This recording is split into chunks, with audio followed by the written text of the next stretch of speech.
हम पढ़ेंगे Daniel cell के बारे में, जिसके बारे में मैंने कल बताया था। विद्युत रसायन के बारे में बताया था। ये हमने यहाँ पे विद्युत रसायन के बारे में बताया था। पहले फर्स्ट पार्ट है रासायनिक ऊर्जा का विद्युत ऊर्जा में कन्वर्जन। तो इसका उदाहरण था डैनियल सेल। डैनियल सेल के बारे में आज हम पढ़ेंगे। डैनियल सेल होता क्या? डैनियल सेल, इसमें Zn, Cu इलेक्ट्रोड होते हैं। डैनियल सेल में 2 इलेक्ट्रोड होते हैं, Zn और Cu। देखो Zn, अब यहाँ पे एक नियम है लोन क्या होता है? लोन देखो, लोन L का मतलब होता है लेफ्ट, O का मतलब होता है ऑक्सीडेशन यानी ऑक्सीकरण, A का मतलब एनोड और N का मतलब होता है निगेटिव।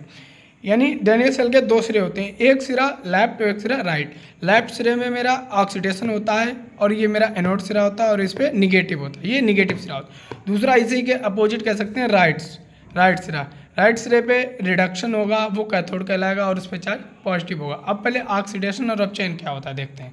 ऑक्सीडेशन यानी ऑक्सीजन का जुड़ना, हाइड्रोजन का निकलना, इलेक्ट्रॉन का निकलना और ऑक्सीकरण संख्या बढ़ती है। ऑक्सीडेशन स्टेट पर ऑक्सीडेशन संख्या बढ़ती है। अब यहाँ पे देखो अपचयन क्या होता है? ऑक्सीजन का निकलना, यहाँ पे ऑक्सीजन रिमूव होती है, हाइड्रोजन का जुड़ना, इलेक्ट्रॉन का जुड़ना, ऑक्सीकरण संख्या का डिक्रीज होना।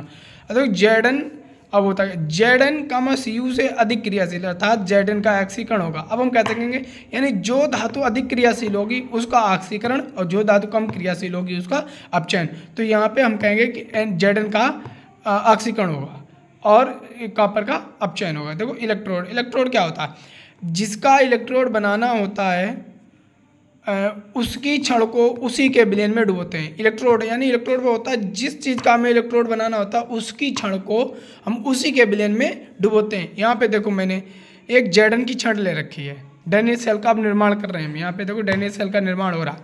यहाँ पे मैंने एक Zn की छड़ ले रखी है, ये Zn की छड़ है। मैंने इसे एक जिंक सल्फेट के विलयन में डुबाया है। इन जिंक का बहुत ही फेमस ये विलयन है जिंक सल्फेट। मैंने इसे जिंक सल्फेट के विलयन में डुबाया और राइट साइड में मैंने एक कॉपर की छड़ रखी, इसे एक कॉपर के फेमस विलयन CuSO4 यानी कॉपर सल्फेट में डुबाया। ये दोनों एक्वस फॉर्म में, ठीक है। और ये दोनों छड़ों के सिरे गैल्वेनोमीटर द्वारा जुड़े हुए थे और ये एरो है, वो एरो मेरा दिखा रहा है कि इलेक्ट्रॉन के फ्लो की डायरेक्शन, यानी इलेक्ट्रॉन किधर से किधर की ओर बह रहा। और ये मेरा लवड़, ये जो दोनों सेल्स हैं वो मेरे एक लवड़ सेतु द्वारा, साल्ट ब्रिज द्वारा एक दूसरे से जुड़े हुए हैं। और इस लवड़ के दोनों मुहानों पर अगर नाम का एक जेल लगा हुआ है, यानी इसके सिरे पर भी और इसके सिरे पे भी अगर नाम का एक जेल लगा हुआ है। देखो मैंने KCl का ही क्यों यहाँ पे प्रयोग किया? ये KCl का मैंने इसलिए प्रयोग किया यहाँ पे। KCl जो है यानी ये विद्युतशील है, यानी इसमें विद्युतशीलता एक समान होती है पॉजिटिव और निगेटिव सिरे पर, इसीलिए मैंने KCl का प्रयोग किया। अब हम धीरे इसके बारे में बताएंगे। अब देखो मैंने जिंक की रॉड को जिंक के विलयन में डुबाया, तो यहाँ पे ZnSO4 और इलेक्ट्रॉन, ये यहाँ पे देखो मेरे ऑक्सीकरण की मैंने रिएक्शन दिखाई जिंक की छड़ पर। जिंक कन्वर्ट होगा Zn2+ + 2 इलेक्ट्रॉन में। तो देखो जिंक है वो जिंक के विलयन में Zn2+ इलेक्ट्रॉन दे रहा है और ये इलेक्ट्रॉन यहाँ से रिवॉल्व हो रहे हैं। और यहाँ पे ये देखो Cu है, ये इस पे अपचयन हो रहा है इस वाली क्षण पे, तो Cu है। ये यहाँ पर CuSO4 का जो विलयन है इसमें Cu2+ और SO4 निगेटिव, डुअल निगेटिव, यहाँ पे ये इसमें पहले से ही है।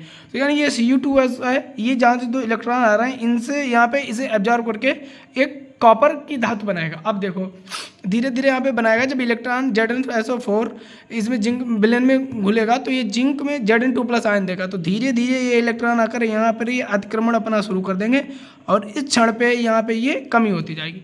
और ये जितने इलेक्ट्रॉन रिवॉल्व हो यहाँ पे ये Cu2+ सहयोग करके यहाँ पे कॉपर की एक मोटी सी परत बना देंगे।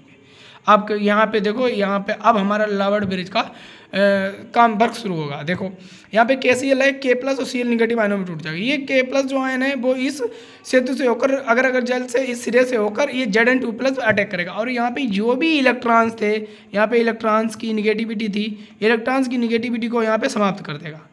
और Cl- है, ये यहाँ पे जाके ये इस परत को जहाँ पे अटैक करेगा, इस Cu की परत को तोड़ देगा। मेरा फिर से यही साइकिल चक्र फिर से पुनः शुरू। ये जब तक मेरा एक सर्किट डायग्राम नहीं बनता तब तक मेरी कोई भी सेल वर्क नहीं करती। जैसे आपने सेल देखा होगा, उसके दोनों सिरों पर 2 सिरे होते हैं, एक कैथोड होता है एक एनोड। ये देखो यहाँ पे ये ऑक्सीकरण की अवस्था हो रही है, यहाँ पे ये अपचयन की। यही मेरा टॉपिक था डैनियल सेल का, जो कि आज कंप्लीट हुआ। आगे कल नया टॉपिक लेके आपके साथ फिर से सामने आएंगे।